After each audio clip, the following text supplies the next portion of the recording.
This clip is brought to you by BoutTheOnline.com. What time is it? What time is it? Danger! Get on the floor! The nigga right here! Say it! Been so long! Deep in on! Get on the floor! The nigga right here!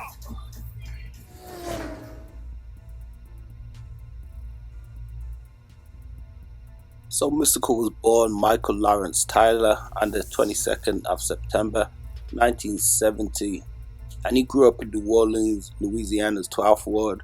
His father ran a small neighborhood store, and he died when Mystikal was about 7 years old.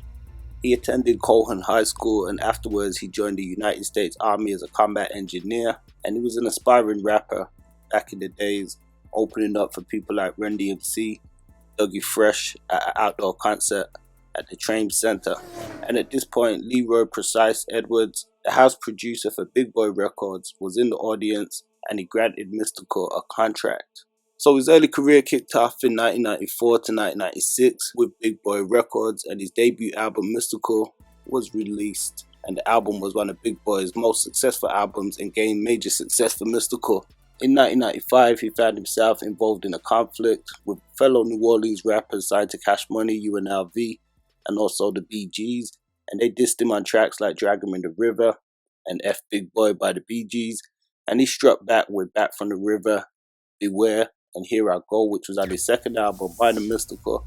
And a lot of people remember this conflict with UNLV and stuff. It's been well documented. Also around this time, Mystikal's sister, who had sang on the chorus of his song Not That Nigga, became a major influential piece in Mystikal's career after her death in September 1994, and he dedicated a number of songs to her, entitled Murder or dedicated to her death to Michelle Tyler. Murder 1 featured on Mind of Mystikal, Murder 2 and Shine featured on Unpredictable, and Murder 3 on Let's Get Ready. They all refer to her death. So the Mind of Mystikal album was released along with Jive Records, which was a huge deal, and it was released in 1995. And not long after this, Mystikal signed with Master P and No Limit in 1996 and released Unpredictable in November 1997.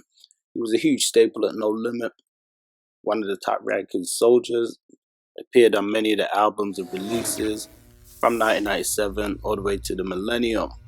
He collaborated with other artists outside of No Limit, like Mariah Carey on her album Rainbow, Busta Rhymes on Extinction Level Event, also done work with WWE, Naughty by Nature, and others.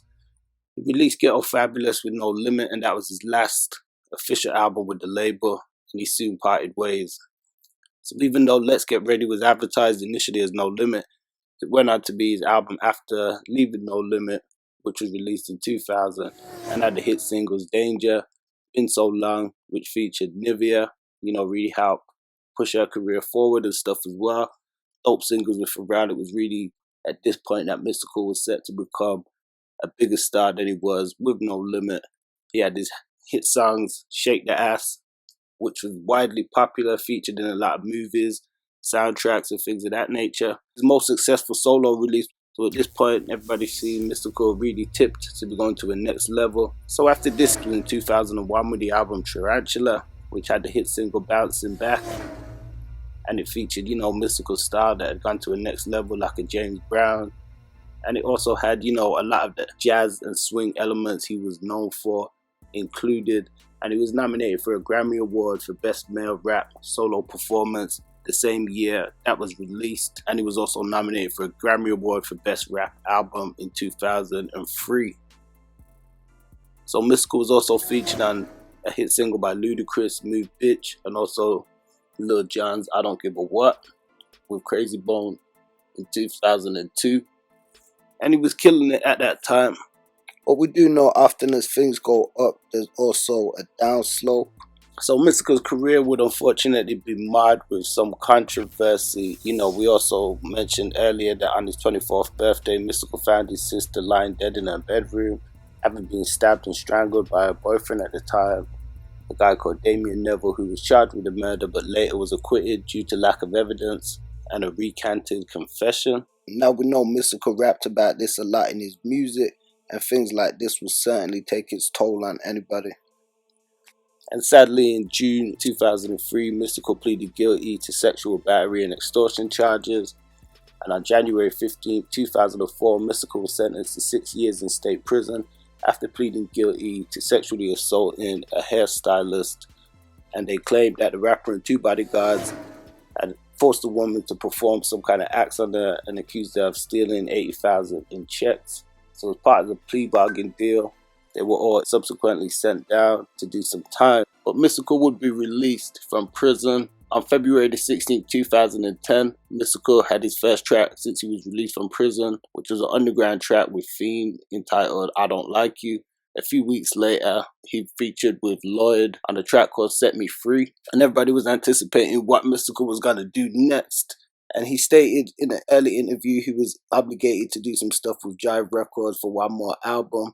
But then it was reported that he had signed to Cash Money Records by Birdman on November the 16th, 2011. So a lot of people was waiting to see if something would happen with this Cash Money deal. But ultimately, no project came into fruition. And unfortunately, on February 22nd, 2012, Mystikal was arrested again following a dispute with his domestic partner and was later given a misdemeanor charge of domestic abuse battery, and he was detained for 9 days and then released on bail. And then on April 16th, he was given a 3-month jail sentence for violating terms of his parole following his release that had already happened in 2010. So Mystikal ended up battling those charges and stuff, and then on August the 21st, 2017, Mystikal turned himself into the Caddo Parish Sheriff Department after a warrant was issued for his arrest, and he was subsequently charged with rape, and he was held at Caddo Correctional Center on a $3 million bond until February the 14th, 2019, when he was able to post bond. And on December the 17th, 2020, the rape charges were actually dismissed due to lack of evidence. So after that, Mystikal had got back on the road, had been successfully performing on the No Limit reunion tour, and people was anticipating more music from him. But unfortunately, on July the 31st, 2022, Mystikal was arrested according to WDSU, and they say he was facing 5 charges, including imprisonment, domestic abuse, battery, and strangulation, and another rape charge. So definitely a sad set of circumstances looking at the career and time of Mystikal going forward.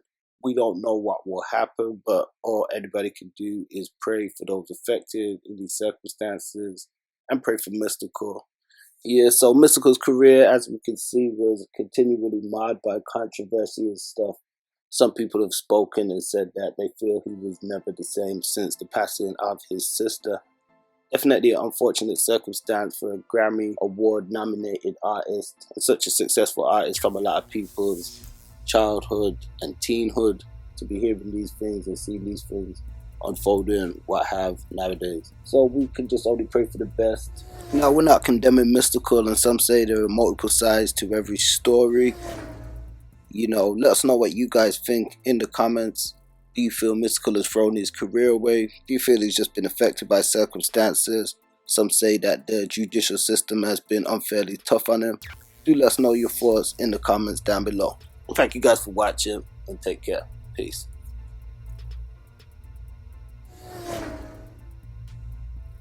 Peace, family. Don't forget to like, share, and subscribe, and check us out on aboutthatonline.com. Don't forget to check us out on Facebook for exclusive playlists and social media for all different types of segments and content.